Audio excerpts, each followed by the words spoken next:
Good morning, Mr. Abubakar, and thanks for joining us on the program. Kindly give us a background to this initiative of the government and tell us what the objectives are. Thank you so much. As you rightly observed, this is actually an initiative of the Presidential Enabling Business Environment Council. It's one of the several action plans rolled out by PEBEC to achieve ease of doing business in Nigeria. The issue of TIN has been in our law since around 1977. Under the Companies Income Tax Act, particularly Section 10, the law provides that the incorporation number issued by the CAC shall serve as the identification number of a company for the purpose of tax. That was implemented up to around year 2000. After year 2000, when the FIRS rolled out a new software, the numbering system changed. So they started issuing a different number from the incorporation number, and that has been creating a lot of delays. Companies have to queue up after incorporation to obtain TIN from FIRS. That is actually not good for the businesses, because the country is talking about enabling environment for investors, for businesses.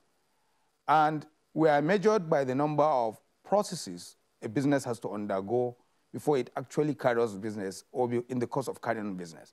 So FEBEC reviewed the whole framework and came up with this decision that there should be system integration between the FIRS and the CAC. We started with the integration of the stamp duty portal with the company registration portal of the CAC.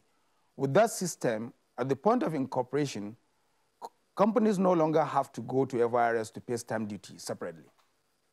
Once they pay their registration fee, they can pay stamp duty on the same platform, and the documents are stamped electronically. When the TIN integration was introduced, it's the same system. We have the two systems are talking to each other. So at the point of incorporation of a company, immediately payment is made, and the application is approved.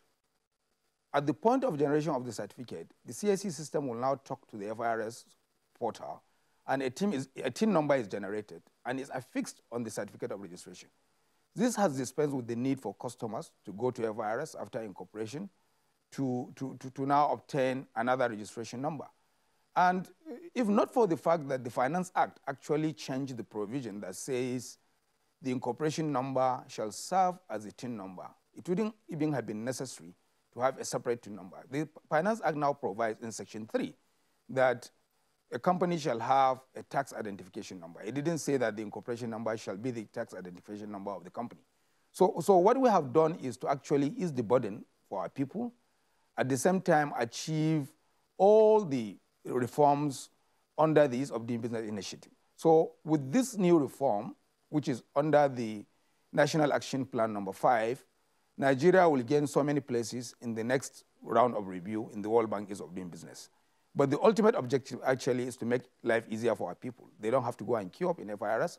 And the same law also provides that any person dealing with a company, particularly government departments, as well as banks, before you open any account for a company, the company must supply the tax identification number.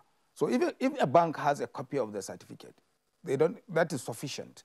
From the certificate, they will know the TIN, and they can easily query to know whether that company is actually paying its tax, or whether there is any tax obligation that is supposed to be paid by the company after the company has done any transaction with either a government department or other businesses. From the certificate, you will know the tax number, and if it is withholding tax or VAT, you can easily credit it in favor of that company. So this is actually the objective for integrating the TIN to company incorporation process. So what you're saying, in essence, now is that every single application for the certificate of incorporation will automatically carry this request for a TIN at the point of application? There is no need for request, actually. This has actually, it came into effect on the 29th. It's already been done. You don't need to write any application, because even before the integration of TIN to registration, we have a system integration with the FIRS. Immediately a company is registered, all the information pertaining to that company is electronically transmitted to a Federal Revenue Service. And as of today, if you are going to apply for tax certificate, you have to, there is a system integration between us. FIRS will verify your status directly through our portal. So the same thing applies to tax identification numbers. So if you apply to register a company and CAC found your application in order and approves that application, at the point of generating certificate, you don't need to apply separately. A TIN number will automatically be affixed to that certificate. And you are collecting your certificate that has the incorporation number of the company as well as the tax identification number. Additional costs to the application fee for the certificate of incorporation? There is no additional cost. You don't pay for TIN. All along, you don't actually pay to TIN number. You only pay the registration fee to CAC as well as the stamp duty. These are statutory fees that has to be paid at the point of incorporation. So what this has done is actually to save time and resources because you don't have to go to FIRS to queue up and collect a TIN or undergo any other process after incorporation to obtain a TIN number. It has already been collapsed into the incorporation process, and you get your certificate that has a TIN number on it, and you are set to go. You are set to carry on your business without having to go through any process again. Mr. Abubakar, part of the objectives of this program is that entrepreneurs would be able to easily request loans and credit facilities from financial institutions. So tell us, what is the alignment here? The alignment is, as of today, under Section 3 of the Finance Act, you cannot even open a bank account unless you supply your tax identification number to the bank. And for companies that are already in existence before the Finance Act came into effect, they have a 3-month window within which to apply for TIN. We all know the complaints people used to, all the challenges of getting TIN sometimes. And there's this confusion between TIN number issued by Joint Tax Board and TIN number issued by the FIRS. But for companies, the recognized TIN number is a TIN number issued by the Federal Revenue Service. So what makes it easier is anybody dealing with you can easily verify your tax status. Because I don't expect a bank to issue any loan to any company without due diligence on that company. And how they do due diligence is to know the financial standing of that company, to know whether the company has been paying tax.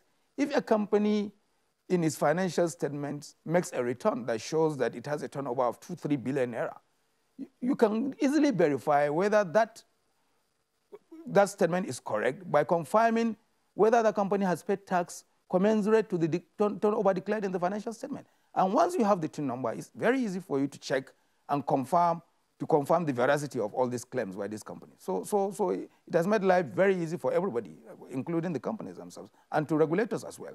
Because for companies that are into contracts, that do contracts and procurement, when you are being paid the contract sum, withholding tax is usually deducted. There are challenges sometimes of getting the relevant tax identification number of that company, because when the awarding body pays withholding tax on behalf of a company, the credit goes to that company. So without the TIN number, it's always difficult to place that withholding tax in the right place. So with the new requirement that your certificate should carry your TIN, it's very easy for the awarding body to know the tax identification number of that company. And when payment is made, it goes to the credit of that company. So this is actually what it is tends to achieve.